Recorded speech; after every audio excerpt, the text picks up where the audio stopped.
New model activity টাস্কের প্রথম যে বাংলা প্রথম ভাষা দশম শ্রেণীর প্রথম যে প্রশ্নটি রয়েছে সেটি দেখো যে ঠিক উত্তরটি বেছে নিয়ে লেখো। তপনের লেখা যে গল্পটি সন্ধ্যাতারা পত্রিকায় ছাপা হয়েছিল। তপনের লেখা যে গল্পটি সন্ধ্যাতারা পত্রিকায় ছাপা হয়েছিল তার নাম ছিল হচ্ছে প্রথম দিন, তাই তো? দেখো তোমরা এভাবে লিখবে যে তপনের লেখা যে গল্পটি সন্ধ্যাতারা পত্রিকায় ছাপা হয়েছিল তার নাম হচ্ছে প্রথম দিন। এরপর পাঠ্য অশোকে একজন কবিতার অনুবাদক। পাঠ্য অশোকে একজন কবিতার অনুবাদক হচ্ছে নবারুণ ভট্টাচার্য। তো এখানে তোমরা নবারুণ ভট্টাচার্যকে আমরা হাইলাইটস করে দিই। তৃতীয় যে প্রশ্ন রয়েছে, আফ্রিকা কবিতা রবীন্দ্রনাথ ঠাকুরের যে কাব্যগ্রন্থ থেকে নেওয়া হয়েছে। তা তোমরা সুন্দর করে প্রথমে প্রশ্নটি উঠাবে, উঠানোর পর এভাবে লিখবে যে পত্রপুট কাব্যগ্রন্থ থেকে আফ্রিকা কবিতাটি নেওয়া হয়েছে। তাহলে উত্তর হবে হচ্ছে পত্রপুট। বুঝতে পেরেছো? তোমরা পত্রপুটে দাগ দিয়ে রাখো। তারপরে দেখো, বাবু কুইল ড্রাইভার্স কথাটি বলতেন, বাবু কুইল ড্রাইভার্স কথাটি বলতেন হচ্ছে লর্ড কার্জন।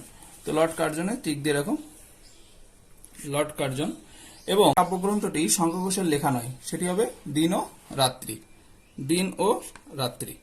তো তারপরে কম বেশি 20টি শব্দে উত্তর লিখতে হবে। কম বেশি 20টি শব্দে উত্তরে প্রথম যে প্রশ্নটি রয়েছে, কোন কথাটি শুনে তপনের চোখ মার্বেল হয়ে গিয়েছিল। তো এই প্রশ্নের উত্তরটা আমরা এভাবে লিখবো। কিভাবে লিখবো দেখো, যে লেখকরা ভিন্ন জগতের প্রাণী, এটাই ছিল তপনের ধারণা। কিন্তু তার নতুন ছোট মেসোমশাই যখন একজন লেখক এ কথা শুনে তপনের চোখ মার্বেল হয়ে গিয়েছিল। তো এটাই কিন্তু মূল কারণ ছিল তপনের চোখ মার্বেল হয়ে যাওয়ার কারণ। যথাযথ উত্তর লিখতে হবে, খুব বেশি বড় করে লেখা যাবে না, 20টি শব্দের মধ্যে লিখতে হবে। তো দ্বিতীয় যে প্রশ্নটি রয়েছে দেখো, অশোকে একজন কবিতাটি পাবলো নেরুদার কোন কাব্যগ্রন্থ থেকে নেওয়া হয়েছে, কোন কাব্যগ্রন্থের অন্তর্গত।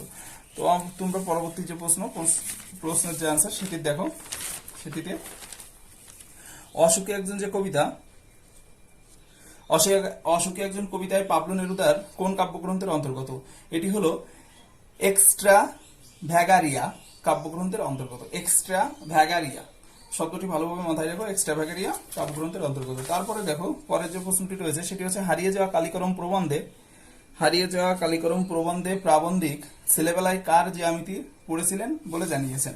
তো তোমরা এভাবে লেখো যে বাংলা ভাষায় বিজ্ঞান প্রবন্ধে প্রাবন্ধিক রাজশেখর বসু ব্রাহ্ম মোহন মল্লিকের লেখা জ্যামিতি পড়েছিলেন বলে জানিয়েছেন। যেটি আনসার সেটিকে তোমরা অন্য কালিতেও লিখতে পারো সুন্দর করে, ঠিক আছে?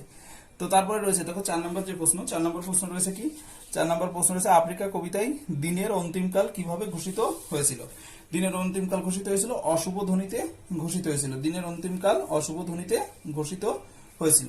এরপর রয়েছে দেখো পরের যে প্রশ্ন, সেটি হলো, আয়ারও বেঁধে বেঁধে থাকি কবিতায় কবি পায়ে পায়ে হিমানির বাঁধ বলতে কি নির্দেশ করেছেন। তো হিমানির শব্দের অর্থ হলো আমরা জানি যে বরফের বাঁধ। এখানে আয়ারও বেঁধে বেঁধে থাকি কবিতায় কবি শঙ্কর ঘোষ প্রতি পদক্ষেপে হিমানির বাঁধ বলতে বিপদের কথা বলেছেন। 3 নম্বর প্রশ্নের যে উত্তর, 3 নম্বর প্রশ্নের সমাধান বা উত্তর দেখো কি রয়েছে 3 নম্বরে। 3 নম্বর প্রশ্নের উত্তর হচ্ছে, ওর হবে বক্তাকে তার কেন তার এমন মনে হয়েছে। তো প্রথমে দেখো তোমরা কিভাবে লিখবে যে উৎস, বিশিষ্ট লেখিকা আশাপূর্ণা দেবীর কুমকুম নামক ছোটদের গল্প সংকলনের অন্তর্গত জ্ঞানচক্ষু থেকে অংশটি গৃহীত হয়েছে বা উদ্ধৃত হয়েছে। প্রথম অংশ, উদ্ধৃত অংশটির বক্তা হলেন তপনের ছোট মেসোমশাই। তো প্রথম যে অংশটি কি ছিল, যে বক্তাকে, তাহলে বক্তাকে এর অ্যান্সার আমরা করে ফেললাম যে বক্তা তার কেন তার এমন মনে হয়েছে, কেন তার এমন মনে হয়েছে। দ্বিতীয় অংশে লিখবে, তপনের ছোট মেসোমশাই বলেন তপনের বয়সের ছেলে মেয়েরা রাজা রানীর গল্প না হলে খুন জখম বা না খেতে পেয়ে মরে যাওয়া এইসব বিষয় নিয়ে গল্প লেখে, কিন্তু তপন তা না করে স্কুলে ভর্তির প্রথম দিনের অভিজ্ঞতা নিয়ে গল্প লিখেছে। এই জিনিসটা তার খুব ভালো লেগেছে, তো এর জন্যই তার এমন মনে হয়েছে। বুঝতে পেরেছো? তারপরে দেখো পরের যে প্রশ্নটি রয়েছে সেটি হলো, অশোকে একজন কবিতায় কার মাথার উপর বছরগুলি পরপর নেমে এসেছিল। অশোকে একজন কবিতায় কার মাথার উপর বছরগুলি পরপর নেমে এসেছিল, তাহলে সেটা দেখে নাও।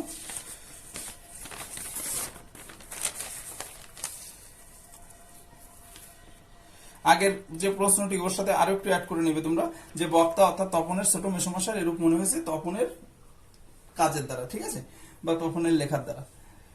আর তাই তার মনে হয়েছে যে তপনের দ্বারা হবে। এরপর দেখো, অসুখী একজন কবিতায় মাথার উপর বছরগুলি পরপর নেমে এসেছিল, কারণ যে বিষয়টা আমরা এখানে ব্যাখ্যা করব সেটি হলো যে প্রদত্ত অংশটি কবি নবারুণ ভট্টাচার্যের অনুদিত চিলিয়ান কবি পাবলো নেরুদার রচিত এক্সট্রাভ্যাগারিয়া নামক কাব্যগ্রন্থের অন্তর্গত অসুখী একজন কবিতা থেকে নেওয়া হয়েছে। প্রথম অংশে কি বলা হয়েছে? প্রথম অংশ দেখো, কবিতায় কবির প্রিয়তমার মাথার উপর বছরগুলি নেমে এসেছিল, যিনি কবির জন্য অপেক্ষারত অবস্থায় ছিলেন। দ্বিতীয় অংশ, জীবন ও জীবিকার জন্য বাসভূমি ছেড়ে দূরে চলে যাওয়া তার প্রিয় মানুষটি যে ফিরে আসবে না এ কথা তার প্রেমিকার অজানা ছিল, কিন্তু জীবন এতে থেমে থাকেনি। বৃষ্টিতে কবির পায়ের দাগ মুছে তাতে ঘাস জন্মায়, নিরন্তর অপেক্ষা চলতেই থাকে। দীর্ঘ প্রতীক্ষারতা নারীর জীবনে তার প্রিয়তমের অনুপস্থিতির বছরগুলো যেন পাথরের বোঝা হয়ে তার মাথার উপর নেমে আসে। এখানে পরপর বলতে বিচ্ছেদের বেদনার যে গভীরতা তাকে বোঝানো হয়েছে। এর পরের যে প্রশ্নটি রয়েছে দেখো, আমরা বিখেরি 12 মাস আয়ারও বেঁধে বেঁধে থাকি কবিতায় এমন মন্তব্যের কারণ বিশ্লেষণ করো। তো তোমরা প্রথমেই এখানে উৎস লিখবে। উৎস লিখে দেখো কিভাবে লিখবে, যে বিশিষ্ট কবি শঙ্খ ঘোষ বিরচিত জলই পাষাণ হয়ে আছে নামক কাব্যগ্রন্থের অন্তর্গত আয়ারও বেঁধে বেঁধে থাকি নামক কবিতা থেকে উদ্ধৃত অংশটি গৃহীত হয়েছে। কারণ বিশ্লেষণ কি করবে, আমরা বিখেরি 12 মাস বলতে কবি মানুষের মানসিক দৈন্যের কথা বলেছেন। কবির মতে নানা প্রতিকূলতার মধ্যে যুগ যন্ত্রণার ক্ষত নিয়ে মানুষ বেঁচে আছে, সে পথহারা, তার মানসিক দৃঢ়তা শিথিল হয়ে পড়েছে। তো এরপর দেখো পরের অংশটুকু, তার প্রকৃত ইতিহাসের সঠিক প্রতিফলন হয়নি জেনেও সে নিশ্চুপ এবং বহির্বিশ্ব থেকে বিচ্ছিন্ন। এভাবে দুর্বল ও ভীরু সাধারণ মানুষের অবহেলিত মানসিক দৈন্যের কথা বলতে গিয়ে কবি এমন মন্তব্য করেছেন। তো এর মাধ্যমে আমাদের কিন্তু 3.3 এর যে প্রশ্নটি সেটির উত্তরও সুন্দরভাবে কমপ্লিট হলো। এবার 3.4, উদ্ভ্রান্ত আদিম যুগের কথা আফ্রিকা কবিতায় কিভাবে উল্লেখিত হয়েছে। দেখো উদ্ধৃত অংশটুকু, ঋষিকবি কবিগুরু দ্য ভার্সেটাইল জিনিয়াস রবীন্দ্রনাথ ঠাকুর বিরচিত পত্রপুট কাব্যগ্রন্থের অন্তর্গত আফ্রিকা কবিতা থেকে নেওয়া হয়েছে। সৃষ্টির আদিকালে প্রাগৈতিহাসিক তমসাবৃত অবিন্যস্ত সেই সময় যখন প্রকৃতির আদিমতায় আচ্ছন্ন ছিল, স্রষ্টা তখন নিজের নব সৃষ্টির প্রতি অসন্তোষ বশত সেগুলিকে বারবার বিধ্বস্ত করেছিলেন। এটি বিশেষ কোনো মুহূর্তে করেছিলেন, সেই যে মুহূর্ত, ঠিক আছে, সে বিশেষ কোনো মুহূর্ত নয়, এটি বিশেষ কোনো মুহূর্ত নয়, সেই মহিয়ান সর্বনির্মাতার সৃষ্টিকর্মের পর্বে পর্বে বিন্যস্ত হয়েছে প্রকৃতির রূপটি। আফ্রিকা কবিতায় উদ্ভ্রান্ত আদিম যুগের কথা এভাবেই উল্লেখ করা হয়েছে। তারপর দেখো 3.5 কি রয়েছে দেখো, আমি যেখানে কাজ করি সেটা লেখালেখির আপিস, সেই আপিসের চিত্র লেখক কিভাবে উপস্থাপিত করেছেন। তো আমরা এভাবে লিখবো যে উৎস প্রদত্ত অংশটুকু শ্রীপান্ত ছদ্মনামের আড়ালে বিশিষ্ট প্রাবন্ধিক শ্রী নিখিল সরকারের লেখা হারিয়ে যাওয়া কালি কলম ও মন গ্রন্থের অন্তর্গত হারিয়ে যাওয়া কালি কলম নামক গল্প থেকে নেওয়া হয়েছে।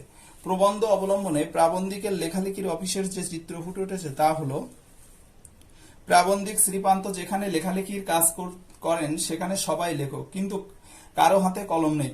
সকলের সামনেই চৌকো আয়নার মতো একটি করে কাচের স্ক্রিন বা পর্দা বানান পদারি আকার দিলেও হবে, আর তার নিচে একটা কিবোর্ডের প্রতিটি বোতামে রয়েছে একটি করে হরফ।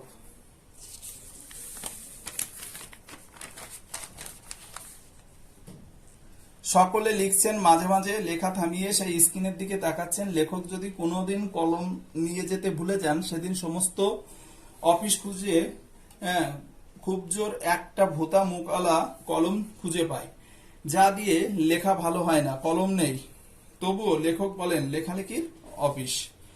যেহেতু এখন বর্তমান সব ডিজিটালাইজড হয়ে গিয়েছে এবং সমস্ত জায়গাগুলো কম্পিউটার দখল করে নিয়েছে, তারই একটা বর্ণনা কিন্তু এখন রয়েছে। কিন্তু কিছু কিছু মানুষ কিন্তু এখনো আমাদের যে প্রাচীন লেখার পদ্ধতি, সেই পদ্ধতির উপরে কিন্তু এখনো নির্ভর করে আছে এবং এটা আমাদের সংস্কৃতির মধ্যে পড়ে।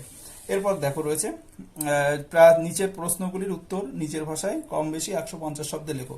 পৃথিবীতে এমন অলৌকিক ঘটনাও ঘটে, কোন ঘটনাকে অলৌকিক আখ্যা দেওয়া হয়েছে, সেই ঘটনার প্রতিক্রিয়া কি হয়েছিল, জ্ঞানচক্ষু গল্প অনুসরণে বুঝিয়ে দাও।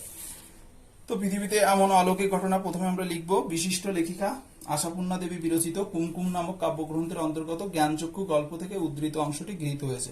প্রথম অংশ, গল্পের কেন্দ্রীয় চরিত্র হলো তপন। বিশাল পৃথিবীতে স্বল্প বাস্তবতাবোধ নিয়ে আর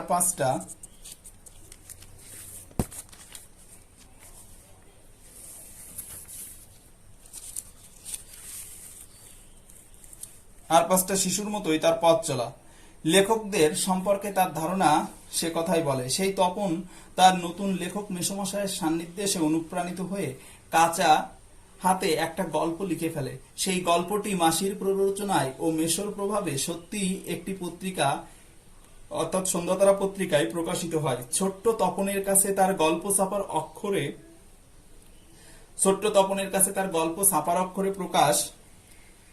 প্রকাশ পাওয়ার ঘটনা ছিল স্বপ্নের মতোই। তপনের কাছে এই চমকপ্রদ ঘটনাটিকেই অলৌকিক বলে আখ্যা দেওয়া হয়েছে। তো এরপর দেখো দ্বিতীয় অংশ। এই ঘটনার প্রতিক্রিয়া স্বরূপ তপন পত্রিকা হাতে পেয়ে পড়ার সময় হতবাক হয়ে যায়। এ গল্প তার নামে প্রকাশিত হলেও মূলত তার মেসো পাকা হাতের লেখাটাই সে বুঝতে পারে। এই লেখার কোথাও সে নিজেকে খুঁজে পায় না। লেখাটি পড়তে চেষ্টা করলেও সে স্তম্ভিত ও বোবা হয়ে যায়। পরে সকলের বকুনি খেয়ে মেসোমশায়ের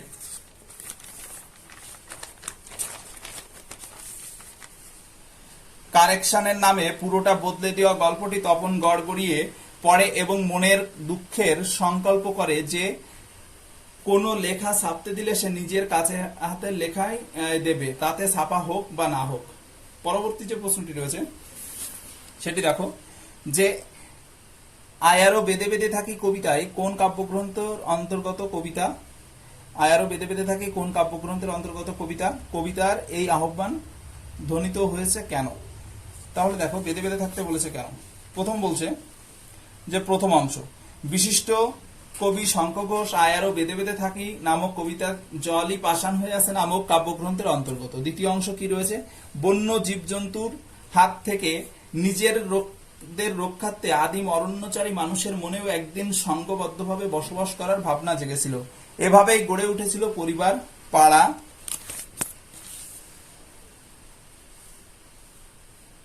গ্রাম, প্রদেশ, রাষ্ট্র। সৃষ্টি হয়েছিল নতুন নতুন সভ্যতার এবং আজ বন্য জন্তুর ভয় নয়, সাম্রাজ্যবাদী ক্ষমতাবান মৌলবাদী শক্তি তাদের নৃশংসতার সাধারণ মানুষের সামনে অস্তিত্বের সংকট সৃষ্টি করেছে। এই সংকট থেকে রক্ষা পেতে ভাবি প্রজন্মের কাছে এক সুন্দর পৃথিবী রেখে যেতে হলে প্রয়োজন মানুষের সংঘবদ্ধতা। সুস্থ, শান্তিকামী ও বিবেকবান মানুষের ঐক্যবদ্ধ অঙ্গীকারই একমাত্র এ সভ্যতার সংকট মোচন সম্ভব। তাই আয়ারও বেদে বেদে থাকি নামক কবিতায় কবির মুখে বেদে বেদে থাকার আহ্বান ধ্বনিত হয়েছে। এখানে ধ্বনিত হবে। তারপর দেখো পরের যে প্রশ্নটি রয়েছে, দস্যুরা কিভাবে আফ্রিকার ইতিহাসে চিরচিহ্ন এঁকে দিয়েছিল তা আফ্রিকা কবিতা অনুসরণে আলোচনা করো। তো আমরা দেখো প্রথমে কি লিখবো এখানে, যে বিশ্ববরেণ্য কবি রবীন্দ্রনাথ ঠাকুর বিরচিত পত্রপুট কাব্যগ্রন্থের অন্তর্গত আফ্রিকা নামক কবিতা থেকে উদ্ধৃত অংশটি গৃহীত হয়েছে। প্রসঙ্গ কি লিখব, যে সৃষ্টির সূচনা থেকেই আফ্রিকা অরণ্যাবৃত। সে তথাকথিত উন্নত সভ্যতার আলো থেকে বহু দূরে নির্বাসিত ছিল। সভ্য ইউরোপীয় সভ্যতার চোখেও আফ্রিকা উপেক্ষিত ছিল দীর্ঘদিন। তথাকথিত সভ্য পাশ্চাত্য সভ্যতা আফ্রিকার নিজস্ব জীবনধারা, ঐতিহ্য, সংস্কৃতি ইত্যাদিকে স্বীকার করত না। ঊনবিংশ শতকে ইউরোপীয়রা আফ্রিকার উপনিবেশ স্থাপনের জন্য ক্রমেই এই শতকের শেষে প্রায় পুরো আফ্রিকা ইউরোপের বিভিন্ন দেশের উপনিবেশে পরিণত হয়। আফ্রিকার সম্পদে এই শ্বেতাঙ্গ উপনিবেশিকদের তথা সাম্রাজ্যবাদী দস্যুর দল শুরু করে অমানবিক লাঞ্ছনা। আফ্রিকার কৃষ্ণাঙ্গ মানুষগুলি লোহার হাতকড়ি পরিয়ে মানুষ ধরা এই বর্বরেরা তাদের পরিণত করে কৃতদাসে।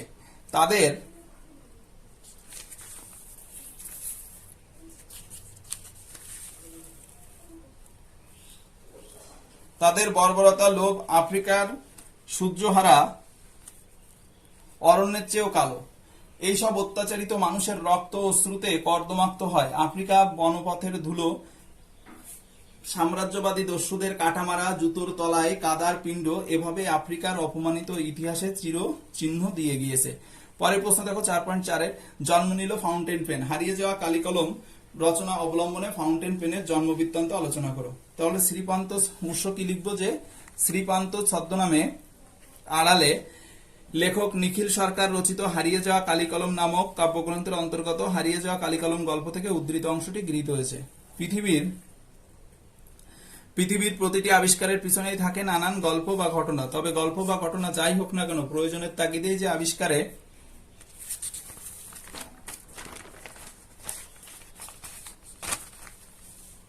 কথা সকলেই মানতে বাধ্য। লুইস অ্যাটসন ওয়াটারম্যান ফাউন্টেন পেন আবিষ্কারের পিছনেও এমন একটি বৃত্তান্ত রয়েছে। তিনি ছিলেন একজন ব্যবসায়ী। সেকালে অন্য ব্যবসায়ীদের মতো তিনিও দোয়াত কলম নিয়ে কাজে বেরোতেন। একবার তিনি ব্যবসায়ীর সঙ্গে চুক্তিপত্র সই করতে গিয়েছিলেন। দলিল কিছুটা লেখা হয়েছে, এমন সময় দোয়াত হঠাৎ উপুড় হয়ে গেল কাগজে। আবার তিনি ছুটলেন কালির সন্ধানে। ফিরে এসে শোনেন তিনি ইতিমধ্যে আরেকজন ব্যবসায়ীর সঙ্গে সই সাবুদ সব চুক্তি করে পাকা করে ফেলেছেন। এই ঘটনার পরিপ্রেক্ষিতে বিমর্ষ ওয়াটারম্যান প্রতিজ্ঞা করেন যে এর একটা বিহিত তাকে করতেই হবে। এরপর তিনি নির্লস প্রচেষ্টায় জন্ম নিয়েছিল ফাউন্টেন পেন।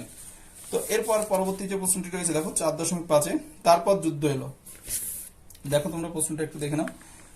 এই যে তারপর যুদ্ধ এলো, কিসের মতো যুদ্ধ এলো, তার পরিণতি কি ঘটলো। তাহলে দুটো পার্টে আমরা কিন্তু অ্যান্সারটা আলোচনা করব। প্রথম দেখো যে উৎস, নবারুণ ভট্টাচার্য অনুদিত চিলিয়ান কবি পাবলো নেরুদা বিরচিত এক্সট্রাভ্যাগারিয়া নামক কাব্যগ্রন্থের অন্তর্গত অসুখী একজন কবিতা থেকে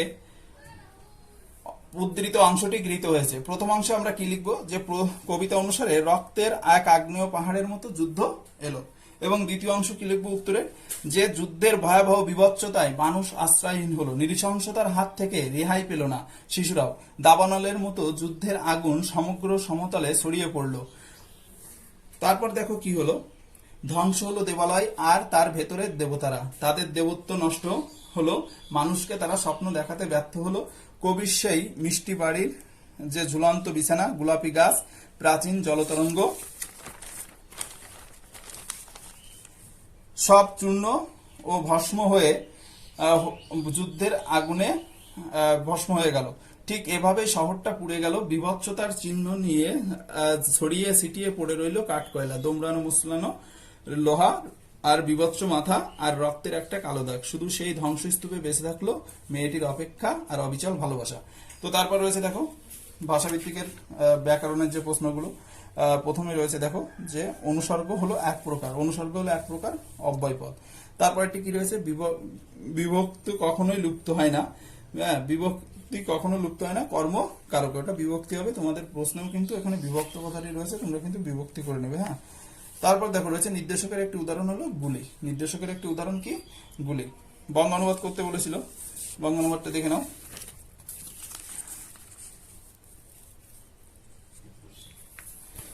বঙ্গ অনুবাদের প্রথম যে লাইনটা ছিল সেটা একটু দেখো, তাহলে তোমরা বুঝতে পারবে। Home is the first school where the child learns his first lesson. অর্থাৎ বাড়ি হলো জীবনের প্রথম বিদ্যালয় যেখানে শিশু তার প্রাথমিক শিক্ষা গ্রহণ করে। সে তারপরের লাইন দেখো, he sees hears and begins to learn at home. অর্থাৎ সে দেখে শোনে এবং বাড়িতে শিক্ষা নিতে শুরু করে। বিগিনস মানে কি করা, শুরু করা। It is home that builds in character. অর্থাৎ এই একটি ভালো বাড়িতেই কিন্তু একজন সৎ এবং সুস্থ যে মানুষ সে সৃষ্টি হয়। তাহলে এখানে দেখো, it is home that builds is character, এই বাড়ি তার কি নির্মাণ করে, চরিত্র নির্মাণ করে। তো আমাদের এখানে একটা লাইন বাদ রয়েছে, আমরা ভুলবশত তোমরা এটা লিখে নেবে যে it is home that builds his character, এই বাড়ির মাধ্যমে তার কি গঠিত হয়, চরিত্র গঠিত হয় বা নির্মিত হয়। ঠিক আছে, বাড়ির মানুষের সঙ্গে সংস্রবে মিশে কিন্তু তার চরিত্র নির্মিত হয়। এই লাইনটা আমাদের এখানে লেখা একটু বাদ গিয়েছে। যা হোক, তারপরে রয়েছে দেখো in a good home honest and healthy man are made, অর্থাৎ একটি ভালো বাড়িতে একজন সৎ এবং সুস্থ মানুষের সৃষ্টি হয়। ঠিক আছে, একজন সুস্থ এবং সৎ মানুষ সৃষ্টি হয় একটা ভালো বাড়িতেই। তো তারপর দেখো তোমাদের এর মাধ্যমে কিন্তু আমাদের বাংলার মডেল অ্যাক্টিভিটি টাস্ক সম্পূর্ণ শেষ হলো। বাংলার পরে আমরা চলে যাব ইংরেজিতে।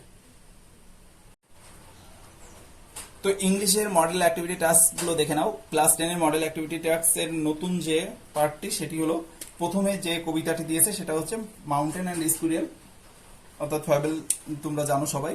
তো এখান থেকে তোমরা কবিতাটি সবাই পড়েছো, আমরা খুব দ্রুত আলোচনা করে দিই। নেম, ক্যান ডু আর ক্যান ডু, এটা কি কমপ্লিট করতে হবে। তাহলে নেম হচ্ছে মাউন্টেন, মাউন্টেন কি পারে আর কি পারে না। মাউন্টেন কি পারে, mountain can carry forest on his back, তার পিঠে কি বহন করতে পারে, বন বহন করতে পারে। আর কি পারে না, ক্যান্ট ক্র্যাক এ নাট, বাদাম ভাঙতে পারে না। সেকেন্ড যেটি রয়েছে স্কুইরেল, স্কুইরেল কি পারে, squirrel can crack a nut but can't carry forest on it's back, অর্থাৎ প্রথম যেটা তার বিপরীতটা লিখলে কিন্তু এখানে হয়ে যাবে। তো তারপরে দেখো 2 নম্বর কি রয়েছে অ্যাক্টিভিটিসের। 2 নম্বর অ্যাক্টিভিটিসের ফার্স্টে রয়েছে do as directed. The teacher said to the students you will read the story tomorrow, অর্থাৎ change the mode of narration, তোমাকে ন্যারেশন চেঞ্জ করতে হবে। তাহলে আমরা কিভাবে লিখবো, দেখো তোমরা এভাবে লিখবে যে দ্য টিচার অর্ডার, সাধারণত শিক্ষক বাবা মা আমাদেরকে আদেশ করে, তার জন্য আমরা এখানে অর্ডার ব্যবহার করবো। Order the students to read the story the next day, অর্থাৎ দেখো এখানে প্রিভিয়াস টুমারো রয়েছে, টুমারো মানে হচ্ছে নেক্সট ডে, ইয়েস্টারডে যদি থাকতো তাহলে দ্য প্রিভিয়াস ডে হতো। এরপরে 2 নম্বর রয়েছে দেখো যে I know her she is honest, এটিকে কমপ্লেক্স করতে হবে। তাহলে কমপ্লেক্স করার নিয়ম কি, আমরা রিলেটিভ প্রোনাউন দিয়ে কমপ্লেক্স করতে পারি, ডাব্লিউএস ওয়ার্ড দিয়ে। তাহলে I know her who is honest, শিটা উঠে গেল, I know her who is honest. ঠিক আছে, এই হারটাই এখানে শি, বুঝতে পেরেছো। তাহলে হু দিয়ে আমরা কিন্তু এটাকে কমপ্লেক্স করে ফেললাম। তারপরে রয়েছে দেখো the bag is too heavy to carry, এটা সিম্পল সেন্টেন্স আছে, rewrite the sentence so that, অর্থাৎ এটাকেও কমপ্লেক্স করতে হবে।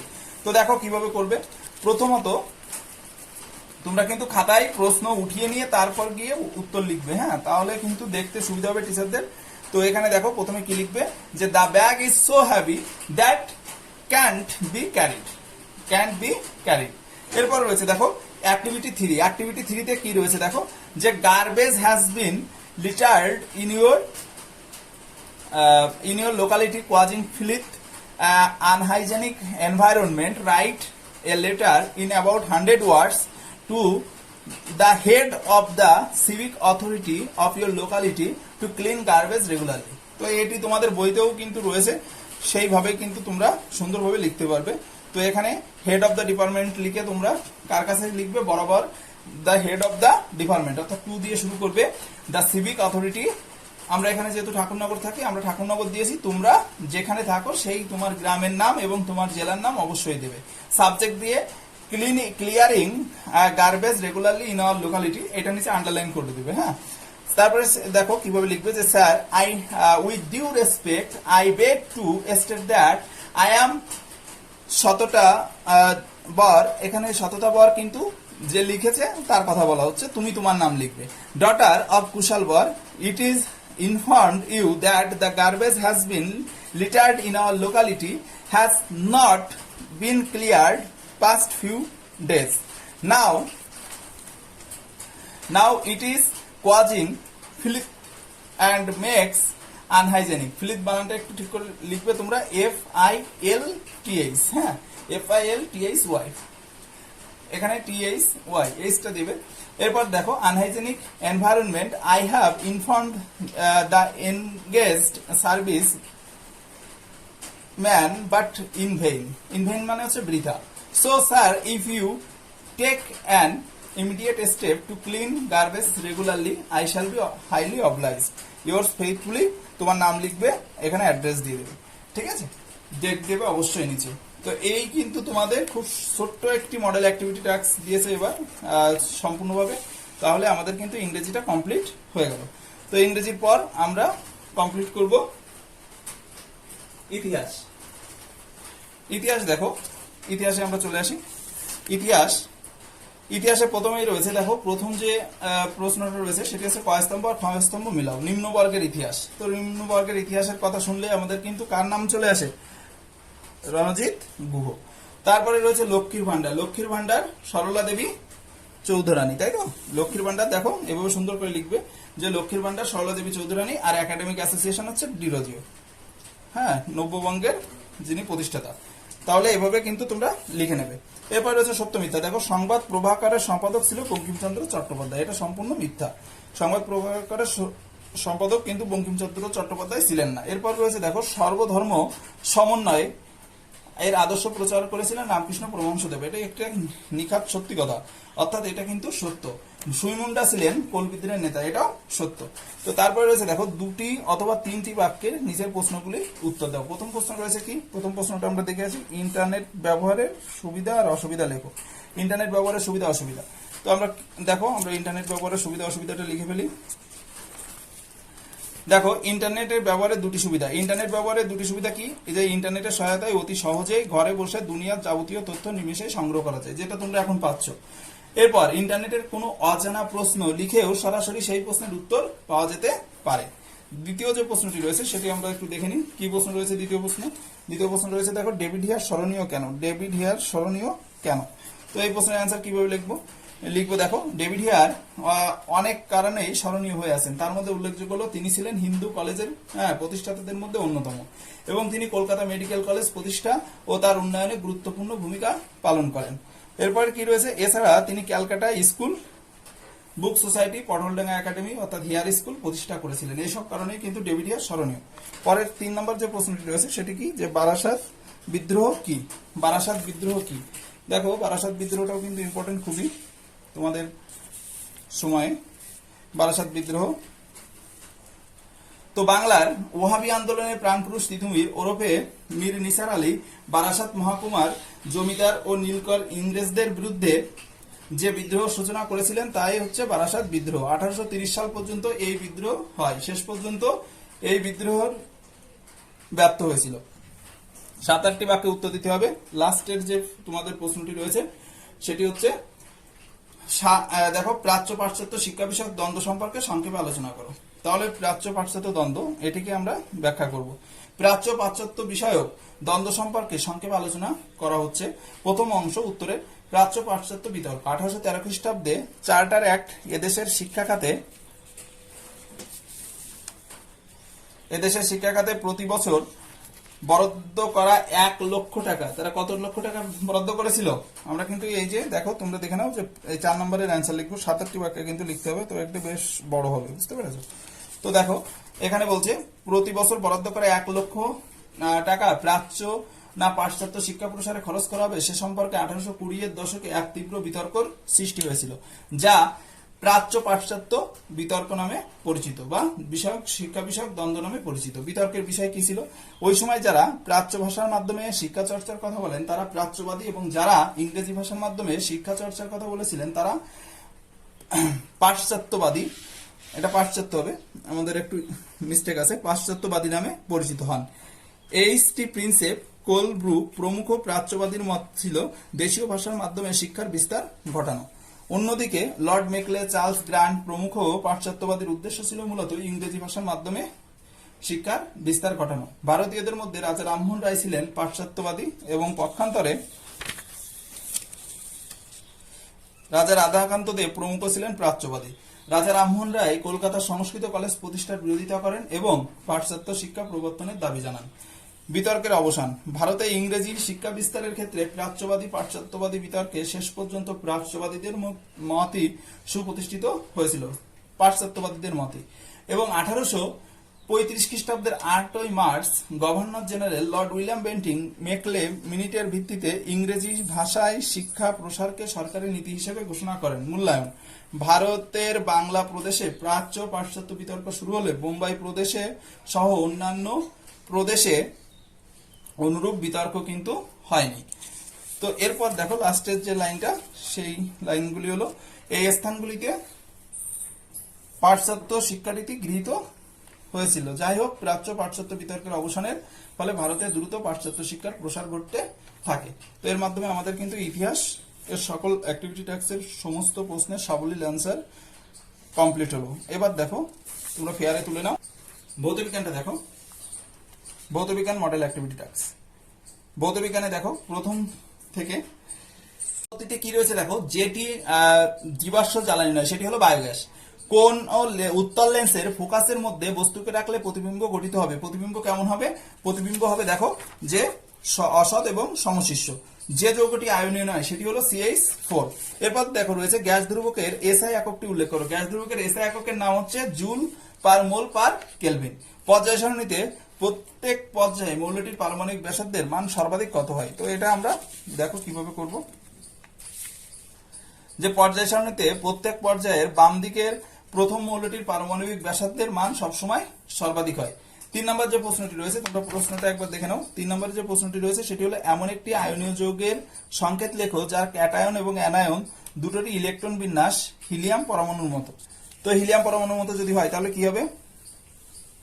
উত্তরটা এমন হবে যে এমন একটি আয়নীয় যৌগ এর সংকেত হলো লিথিয়াম হাইড্রাইড LiH, যার ক্যাটায়ন এবং অ্যানায়ন দুটোরই ইলেকট্রন বিন্যাস হিলিয়ামের পরমাণুর মতো হবে। হিলিয়াম পরমাণুর মতো হবে। হিলিয়ামের পর নাই, পরটা কেটে দেবে। তারপর দেখো 3 দাগ রয়েছে। 3 দাগে কি রয়েছে দেখো। 3 দাগ এমন একটি আয়নীয় যৌগের সংকেত লেখো যার ক্যাটায়ন এবং অ্যানায়ন দুটোরই ইলেকট্রন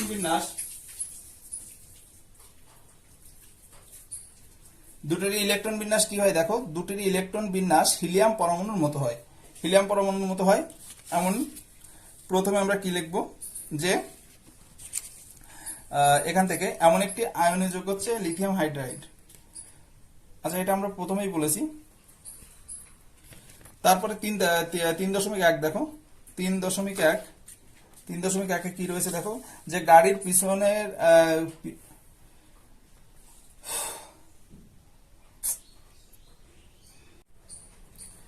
এরপরে কি রয়েছে দেখো, যে যৌগটি আয়নীয় নয় তা সেটি হলো CH4 অর্থাৎ মিথেন। এরপর দেখো 2 দাগে প্রথম যে প্রশ্নটি রয়েছে, গ্যাস ধ্রুবকের আর এর এসআই এককটি উল্লেখ করো। এসআই মানে হচ্ছে সিস্টেম অফ ইন্টারন্যাশনাল ইউনিটস। তো গ্যাস ধ্রুবকের এসআই এককটি কি? গ্যাস ধ্রুবকের এসআই এককটি হলো জুল পার মোল পার কেলভিন। জুল পার মোল পার কেলভিন।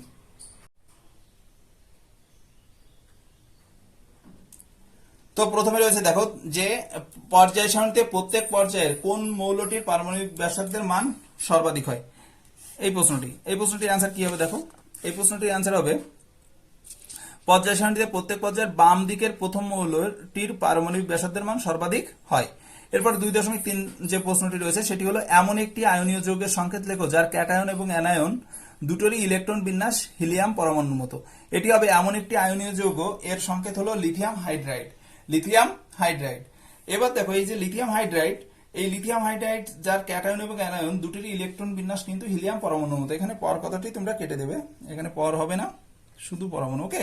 তো তারপর দেখো 3 নম্বর যে প্রশ্নটি রয়েছে, পিছনে গাড়ি দেখতে স্কুটার অথবা বাসে যে আয়না থাকে তা সমতল না করে উত্তল রাখা হয় কেন, ব্যাখ্যা করো। তো এই প্রশ্নটির উত্তর আমরা কিন্তু এভাবে লিখব।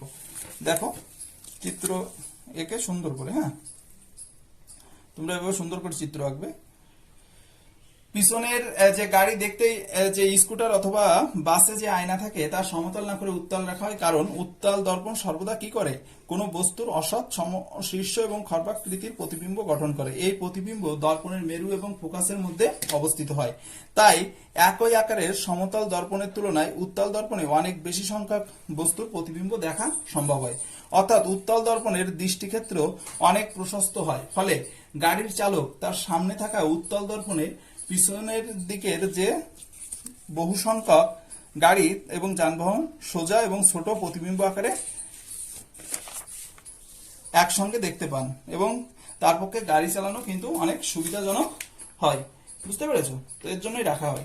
তারপরে রয়েছে দেখো পরের যে প্রশ্নটি, এমন একটি আয়নীয় যৌগের সংকেত লেখো যার অ্যানায়ন এবং ক্যাটায়ন এর ইলেকট্রন বিন্যাস হিলিয়াম পরমাণুর মতো। আমাদের ভুল হলো, এটি হবে কোন মৌলের আয়নীয় ভবন শক্তি বলতে কি বোঝো? কোন মৌলের আয়নীয় ভবন শক্তি বলতে কি বোঝো? দেখো এখানে মৌলের আয়নীয় ভবন শক্তি বলছে সর্বনিম্ন শক্তি স্তরে থাকা কোন মৌলের একটি বিচ্ছিন্ন গ্যাসীয় পরমাণুর বহিস্থ কক্ষের সর্বাপেক্ষা শিথিলভাবে আবদ্ধ ইলেকট্রনকে নিউক্লিয়াসের আকর্ষণ থেকে সম্পূর্ণরূপে মুক্ত ও অপসারিত করে অসীম দূরত্বে নিয়ে যেতে এবং পরমাণুটিকে ধনাত্মক আধান বিশিষ্ট ক্যাটায়নে পরিণত করতে যে ন্যূনতম শক্তির প্রয়োজন হয় তাকেই বলা হয় মৌলের আয়নীয় ভবন শক্তি। উদাহরণ কি? উদাহরণ দেখো, এখানে আমরা প্রথমে হাইড্রোজেন 13.59 ইভি প্লাস, এখানে হাইড্রোজেন যখন রীতিমতো বিক্রিয়া করছে তখন কিন্তু সে ইলেকট্রন ছেড়ে দেওয়ায় ত্যাগ করায় এইচ প্লাসে পরিণত হচ্ছে, পরবর্তীতে যে ইলেকট্রন ই তে পরিণত হচ্ছে। ঠিক আছে, তো তোমরা এই বিক্রিয়াটি অবশ্যই দিয়ে দেবে। সমীকরণ অনুযায়ী এখানে দেখো আয়নীয় বিভব যেটা তৈরি হয়েছে সেটি হচ্ছে 13.59 ইলেকট্রন ভোল্ট বা ইলেকট্রোভোল্ট। এরপর একটি অঙ্ক রয়েছে, দেখো যে 760 মিলিবার এই যে চাপে কি হয়, দেখো 273 কেলভিন উষ্ণতায় কোন একটি গ্যাসের 1.6 গ্রাম আয়তনে 1.12 লিটার আয়তন হয় 1.12 লিটার। গ্যাসটির মোলার ভর এবং হাইড্রোজেনের সাপেক্ষে বাষ্প ঘনত্ব নির্ণয় করো। তো এখানে তোমরা প্রত্যেকটি মান বসাবে, মান বসিয়ে কিন্তু গ্যাসটির আয়তন যে বিষয়গুলো দিয়ে আছে সেগুলো পরপর লিখবে। গ্যাসের ভর, হ্যাঁ, কে 1.6, গ্যাস ধ্রুবকের মান লিখবে, প্রত্যেকটির একক লিখবে, গ্যাসটির উষ্ণতা লিখবে, গ্যাসের উষ্ণতা এবং গ্যাসটির চাপ লিখবে, গ্যাসটির আয়তন লিখবে। লেখার পর সূত্র বসাবে হচ্ছে পিভি সমান এনআরটি। এখানে এন সমান আবার আমরা কি জানি, ডাব্লিউ বাই এম আর টি।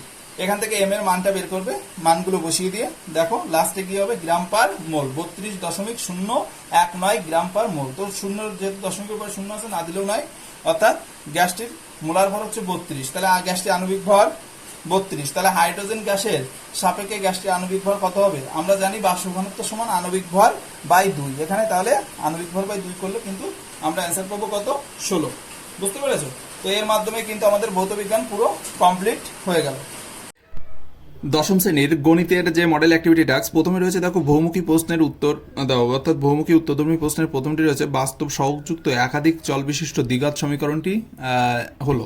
তা আমরা দ্বিঘাত সমীকরণ কি জানি, A X square plus B X plus C, অর্থাৎ দ্বিঘাত সমীকরণে এক্স এর ঘাত সবসময় কি থাকবে? 2 থাকবে, তাই তো? অর্থাৎ এক্স এর ঘাত এখানে দেখো, তো আমরা এটা যদি মাল্টিপ্লাই করি এক্স আর এক্স, এক্স কিউব হয়ে যাচ্ছে। এটা দেখো এক্স আর এক্স গুণ করলে এক্স স্কোয়ার হচ্ছে, এক্স হচ্ছে 2x হচ্ছে, তাহলে এটা দেখো এক্স স্কোয়ার 2x, তাই তো, -2x = 0। তাহলে কিন্তু এই সি দাগ হবে, হ্যাঁ, বাদ বাকি এগুলো দেখো x4 হচ্ছে, এটাই কিন্তু দ্বিঘাত নেই, তাহলে কত অ্যান্সার হবে? সি দাগ। তো তোমরা কিন্তু এভাবে অ্যান্সার লিখবে। দেখো আমরা এখানে করেছি, এভাবে ব্যাখ্যা করবে যে x into x minus 1 minus x = 0 এখান থেকে, কারণ ইহা একটি একচল বিশিষ্ট দ্বিঘাত সমীকরণ, কারণ এই সমীকরণকে A X square plus B X plus C আকারে প্রকাশ করা যায়, যেখানে এ বি সি বাস্তব সংখ্যা এবং এ নট ইকুয়াল টু 0 এবং বিকল্পটি হলো সঠিক। বুঝতে পেরেছ? তো এরপরের যে প্রশ্নটি রয়েছে সেটি দেখো, দ্বিতীয় 2 নম্বর যে প্রশ্ন রয়েছে সেই 2 নম্বর প্রশ্নটি একটু দেখো। 2 নম্বর প্রশ্নে কি রয়েছে, যে এত এবং এত সমীকরণের বীজ দুটি হলে, এত এবং এত সমীকরণের যদি বীজ আমরা বের করতে যাই তাহলে আমরা কিভাবে বের করব? দেখো প্রথমে এইটা আর এটা গুণ করে দাও। প্রথমে এর প্রথমটুকু দিয়ে পুরো অংশটা গুণ করবে, -2 দিয়ে এটাকে গুণ করবে। তো আমরা প্রথমে গুণ করলাম, আমরা জানি গুণ না করেও আমরা যদি এভাবে করি যে দুটি রাশির গুণফল শূন্য হলে তারা পৃথকভাবে শূন্য হয়, এভাবে আমরা করতে পারি যে দুটি রাশির যদি গুণফল শূন্য হয় তবে তারা পৃথকভাবে শূন্য হবে। তাহলে প্রত্যেকটা আলাদা আলাদাভাবে শূন্য লেখো। তাহলে এক্স এর মান কত পাচ্ছি? একটা পাচ্ছি 2 আর 2 কাট করলে 1, আর একটি পাচ্ছি -3। তাহলে সমীকরণের বীজ দুটি হলো কি কি? একটা হচ্ছে 1 আর একটি হলো -3। তো তোমরা কিন্তু ঠিক এভাবেই এটিকে লিখে দেবে, হ্যাঁ। তারপরে দেখো 3 নম্বর কি রয়েছে, বার্ষিক সরল সুদের 10% সরল সুদে 50 টাকা 2 বছরের সুদ ওই একই হারে কতটা মনে রাখবে? 100 টাকার 1 বছরের সুদের কত গুণ হবে? তাহলে আমরা আগে কি করব, আমরা এখানে লিখব যে বার্ষিক 10% সরল সুদ হারে 50 টাকা 2 বছরের সুদটা আমরা বের করলাম। 50 টাকা 2 বছরের সুদ কত পাচ্ছি দেখো তো। 50 টাকা 2 বছরের সুদ পাবো আমরা 10 টাকা। বার্ষিক 10% সরল সুদের হারে 50 টাকা 2 বছরের সুদ হচ্ছে 10 টাকা। ঠিক আছে, আরেকটি কি যে আবার যদি আমরা 10% সরল সুদ হারে একই যেহেতু বলেছে 100 টাকার 1 বছরের সুদ কত, 100 টাকার 1 বছরের সুদটা আমরা বের করব, কারণ এখানে আমাদের কিন্তু এই প্রশ্নেই রয়েছে যে 100 টাকার 1 বছরের সুদের কত হবে সেটা আমরা বের করবো। তাহলে 100 টাকার 1 বছরের সুদ আমরা এখানে মান বসালাম। আমরা জানি যে সূত্র কি, মোট সুদ সমান আসল গুণ সময় গুণ সুদের হার বাই 100। তাহলে আসল গুণ সময় গুণ সুদের হার বাই 100। তাহলে এখান থেকে আমরা কি পেলাম দেখো, পাচ্ছি এটাও 10 এটাও 10, তাহলে দুটিই সমান, অর্থাৎ কোন বিকল্পটি, ডি বিকল্পটি সঠিক। অর্থাৎ তোমাদের কিন্তু এখানে অ্যান্সার হবে ডি বিকল্প, অর্থাৎ সমান। ডি বিকল্পটি কি আছে, সমান। এরপরে রয়েছে দেখো, ও কেন্দ্রীয় বৃত্তের পি কিউ এবং আর এস সমান দৈর্ঘ্যের যা ও বিন্দু থেকে এর দূরত্ব যদি 8 সেন্টিমিটার হয় তাহলে আর এস যার দূরত্ব কত হবে। এবার আমরা এটা একদম সহজ, তোমরা একবার দেখিয়ে দিলেই পারবে। আমরা জানি যে সমান দৈর্ঘ্যের জ্যা বৃত্তের কেন্দ্র থেকে সমদূরবর্তী, অর্থাৎ ও বিন্দু থেকে আর এর জ্যায়ের দূরত্ব কত হবে। দেখো এখান থেকে এই ও বিন্দু, মনে করো এটা হচ্ছে ও কেন্দ্র থেকে যদি এই আর এস পিকিউ এর দূরত্ব 8 সেন্টিমিটার হয় তাহলে আর এস এর দূরত্ব কত হবে। তাহলে সমদূরবর্তী যেহেতু, তাহলে এটাও কত সেন্টিমিটার হবে, 8 সেন্টিমিটার। অর্থাৎ কি বিকল্পটি সঠিক, এ বিকল্পটি সঠিক। তো এর মাধ্যমে দেখো আমাদের এক দাগ কমপ্লিট হলো। এক দাগের পর এবার আমরা চলে আসবো দুই দাগে। দুই দাগে কি রয়েছে দেখো একটু, দুই দাগটা তোমরা দুই দাগের প্রথম প্রশ্নটা একবার দেখে নাও, যে একটি ঘনকের প্রতিটি ধারের দৈর্ঘ্য অর্ধেক করা হলো। ঘনকটির আয়তন প্রথম ঘনকের আয়তনের কত অংশ হবে, 1/8 অংশ হবে। অর্থাৎ এটা সত্য না মিথ্যা, 1/8 অংশ হবে কিনা সেটা আমাদের বের করতে হবে। তাহলে আমরা প্রথমে কি করব, আমরা অবশ্যই ঘনকের একটি ধারের দৈর্ঘ্য ধরে নেব, যে এভাবে লিখবে যে ঘনকের একটি ধারের দৈর্ঘ্য হচ্ছে এ, ঘনকের একটি ধারের দৈর্ঘ্য এ একক, ঘনকের একটি ধারের দৈর্ঘ্য একক। তাহলে ঘনকের আয়তন হচ্ছে এ তার টু দি পাওয়ার কিউব, তাই তো, এ পাওয়ার কিউব করো ঘন একক। শর্ত অনুযায়ী ঘনকটির প্রতিটি ধারের দৈর্ঘ্য অর্ধেক করতে হবে। তাহলে আমার যদি প্রথম ধারের দৈর্ঘ্য এ হয়, এর অর্ধেক কত, a/2, তাহলে ঘনকের আয়তনও কত হবে, a/2 তার হোল কিউব ঘন একক, তাহলে a টু দি পাওয়ার 8, যা প্রথম ঘনকের কত অংশ, 1/8 অংশ। আসলে সত্যিই কিন্তু এই যে a/1/8 কে আমরা কিভাবে লিখতে পারি, 1/8 to the power a cube. তাহলে এই যে প্রথম ঘনকের আয়তন এ কিউ, এই যে দেখো প্রথম ঘনকের আয়তন কত ছিল, এ কিউ, তার 1/8 অংশ 1/8। ঠিক আছে, তাহলে প্রথম বিবৃতিটি সত্য। এরপর রয়েছে দেখো পরের যে অঙ্কটা, সেটি হচ্ছে a/2 b/3 c/4 যদি হয় তাহলে a/b/c সমান 4:3:2 হবে। এটা সত্য না মিথ্যা সেটা আমরা দেখবো। তাহলে আমরা প্রথমে দেখি এটা সমান সমান কে ধরে নিই, যেটা দেওয়া রয়েছে সমাধানে। তাহলে এটা কে ধরে আমরা এ বি এবং সি এর মান বের করলাম। এর মান এলো 2k, বির মান 3k এবং সির মান 4k। ওকে, তাহলে a/b/c সমান কত হচ্ছে, 2k/3k/4k, তো 2:3:4। কিন্তু আমাদের এখানে 2:3:4 নেই, এখানে আছে 4:3:2। তো তার জন্য আমরা কিন্তু এইটা হবে মিথ্যা। ঠিক আছে, এটা মিথ্যা, অর্থাৎ বিবৃতিটি হবে মিথ্যা। তো আমাদের কিন্তু সত্য মিথ্যা প্রথম দুটি কমপ্লিট। এবার দেখি তৃতীয় যেটি রয়েছে দুই দাগে, সেটি কি রয়েছে। তৃতীয়টি কি রয়েছে দেখো, তৃতীয়টি রয়েছে যে আসল পি টাকা চক্রবৃদ্ধি সুদের হার r% হলে দ্বিতীয় বছরে মূলধন হবে PR/100 টাকা। তাহলে আমরা দ্বিতীয় বছর মূলধন কত হবে আমরা বের করে নিই। আমরা তো সূত্র জানি, সমুদ্র চক্রবৃদ্ধির সূত্র জানি যে P × 1 + r/100 to the power n। তো n এর জায়গায় দেখো বার্ষিক যেহেতু, তাহলে হবে এখানে দেওয়া রয়েছে যে বার্ষিক চক্রবৃদ্ধি, ভালো করে বোঝো, বার্ষিক মানে হচ্ছে 1, বার্ষিক মানে কত 1, তাহলে n এর মান কত হবে 1, P × 1 + r/100 to the power n। তাহলে এখান থেকে আমরা দেখো পাচ্ছি P + PR/100, P দিয়ে মাল্টিপ্লাই করে গুণ করে, P দিয়ে 100 গুণ করলে P দিয়ে 8 গুণ করলে PR/100। এবার এক বছরের চক্রবৃদ্ধি সুদ কত হচ্ছে, আসলে P + 1/r/100। তাহলে এখানে কিন্তু দেওয়া আছে শুধু PR/100, তার Pটা দেওয়া নেই। P + PR/100 থাকলে সত্যি হতো, কিন্তু এটা হয়ে যাচ্ছে মিথ্যা, তাই বিবৃতিটি অবশ্যই মিথ্যা হবে। এরপরে রয়েছে দেখো 4 দাগ। 4 দাগে কি বলছে দেখো, 4 দাগে বলছে যে ও কেন্দ্র বিশিষ্ট বৃত্তে এ বি একটি ব্যাস, বৃত্তের ভেতরে ও কিউ একটি বিন্দু এবং এ বি কিউ সর্বদা কি হবে, সূক্ষ্মকোণ হবে। এ বি কিউ সর্বদা কত হবে, কি হবে, সূক্ষ্মকোণ। তাহলে সূক্ষ্মকোণ হয় কিনা আমরা একটু দেখে নিই। এই যে এখানে দেখে নাও এ কিউ বি, এই কোণটা সূক্ষ্মকোণ।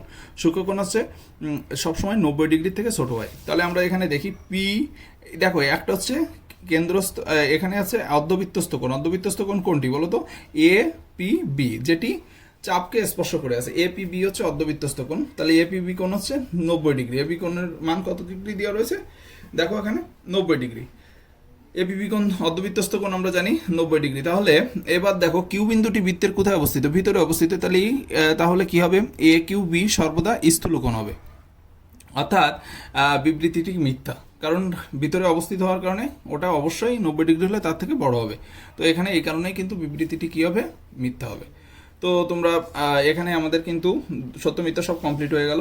এবার রয়েছে সংক্ষিপ্ত উত্তরধর্মী প্রশ্ন, এস এ, অর্থাৎ শর্ট অ্যান্সার দিতে হবে এগুলোর।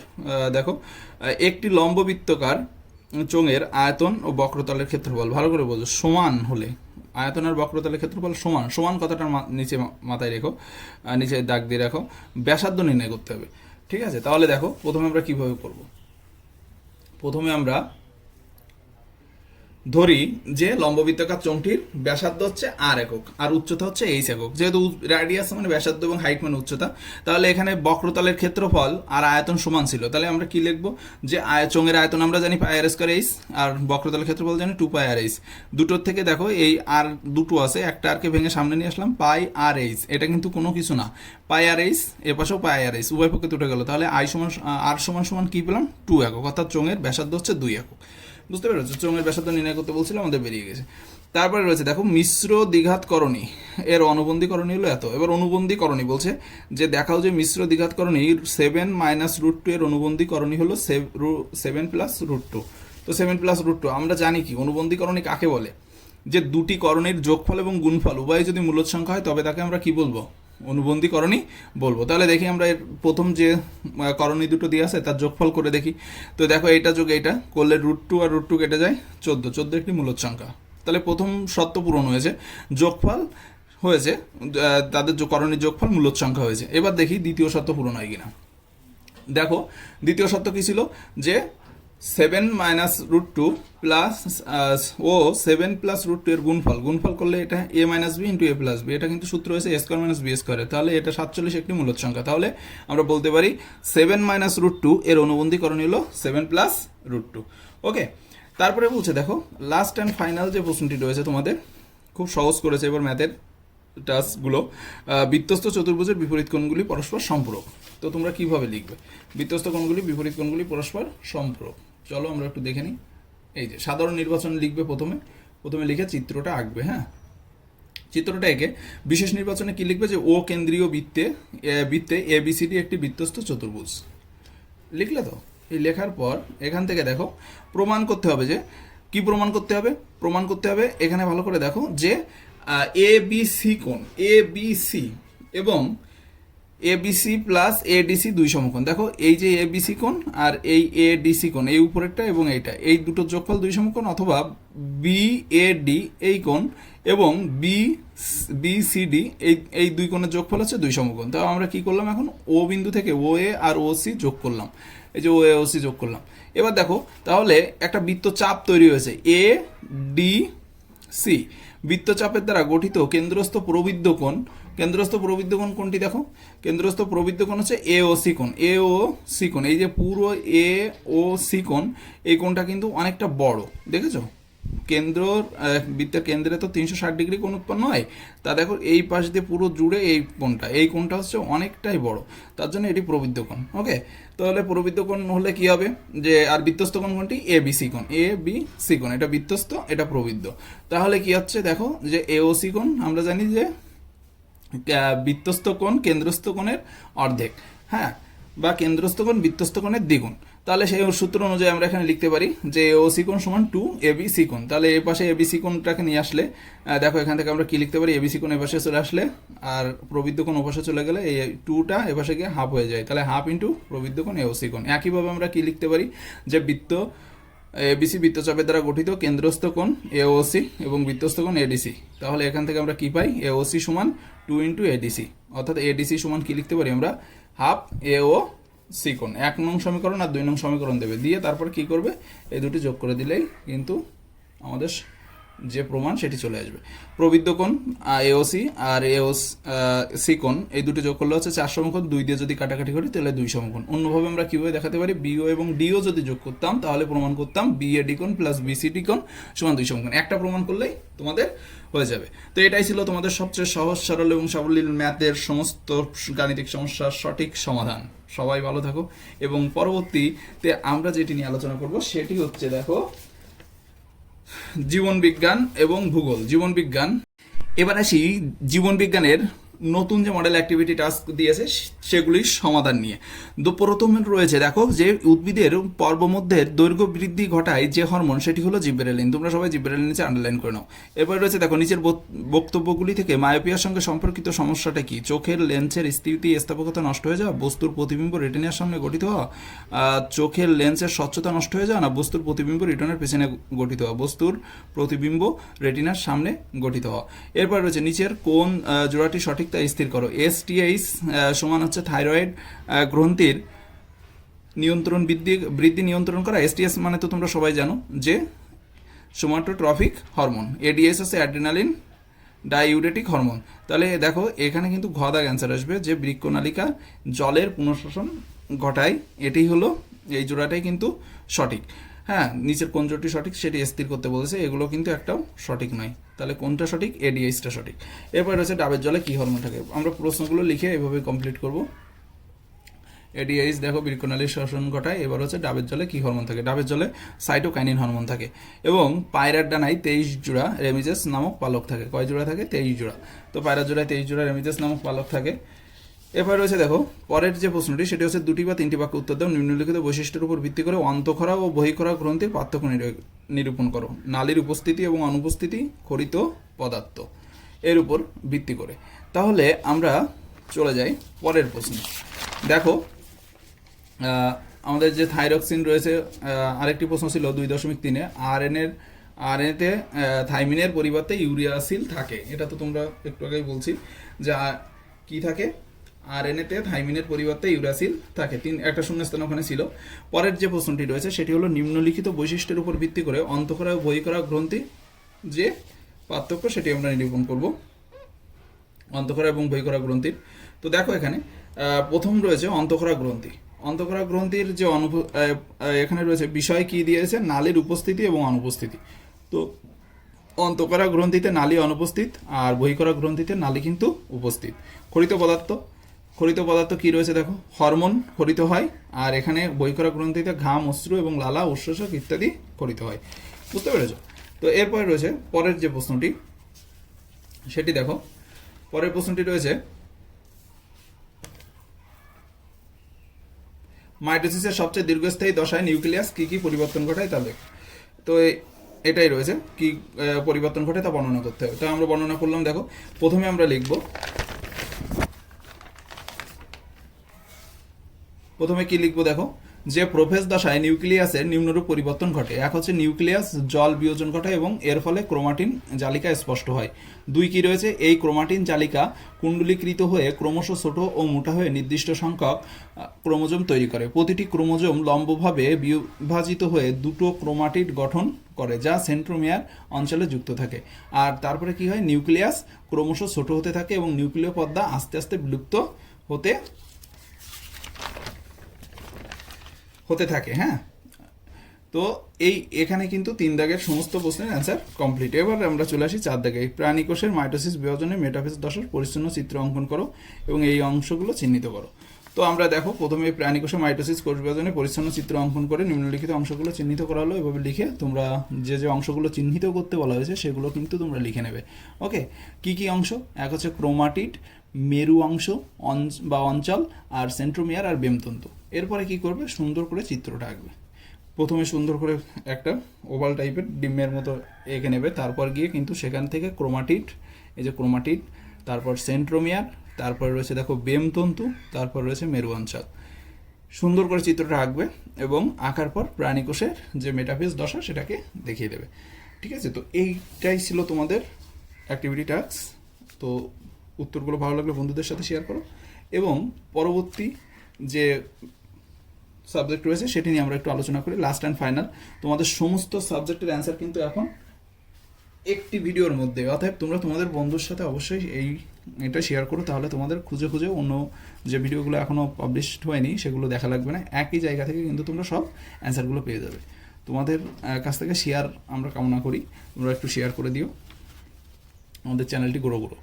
এরপর রয়েছে দেখো মডেল অ্যাক্টিভিটি টাস্ক, দশম শ্রেণী ভূগোল, পরিবেশ ও ভূগোলের প্রথম যে প্রশ্নগুলো রয়েছে, অবরোহণ প্রক্রিয়ায় সৃষ্ট ভূমিরূপ।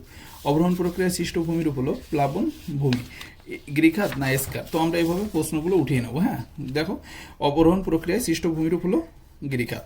তারপর রয়েছে দেখো, তো হিমবাহ এবং পর্বতগাত্রের মধ্যে সৃষ্ট ফাঁকাকে আমরা কি বলবো? সৃষ্ট ফাঁকাকে আমরা বলবো বাকসুরুন্ড। হ্যাঁ, সৃষ্ট ফাঁকাকে বলবো বাকসুরুন্ড, এটিকে বলবো গৃহাত। তারপরে দেখো রয়েছে ঠিক জোড়াটি নির্বাচন করো। কি জোড়া নির্বাচন করব? পুদুচেরি আর কেন্দ্রশাসিত অঞ্চল, এটাই হলো সঠিক। যে 7টি কেন্দ্রশাসিত অঞ্চল রয়েছে তার মধ্যে কিন্তু একটি এটি। এরপর আমাদের রয়েছে দেখো পরের যে প্রশ্ন সেটা একটু দেখে নাও। শূন্যস্থান পূরণ করো। শূন্যস্থানের প্রথমটি কি রয়েছে? যে বায়ুর প্রক্রিয়ায় বালি ও পলিকণা এক স্থান থেকে অন্য স্থানে অবনমন বা অপসারণ হয়, তাই তো? অর্থাৎ বায়ুর অবনমন বা অপসারণ প্রক্রিয়ায় বালি এবং পলিকণা এক স্থান থেকে অন্য স্থানে অপসারিত হয়। তাহলে উত্তর হবে কি? অবনমন বা অপসারণ। তারপর দেখো কাশ্মীর উপত্যকা পীরপাঞ্জাল ও উচ্চ হিমালয় পর্বতশ্রেণী দ্বারা বেষ্টিত। তো কাশ্মীর, উত্তর হবে কি? কাশ্মীর। এরপর রয়েছে ড্যাশ মৌসুমী বায়ুর প্রভাবে, উত্তর পূর্ব মৌসুমী বায়ুর প্রভাবে শীতকাল শুষ্ক প্রকৃতির হয়। তাহলে এখানে দেখো শূন্যস্থান প্রথমটি হবে অবনমন।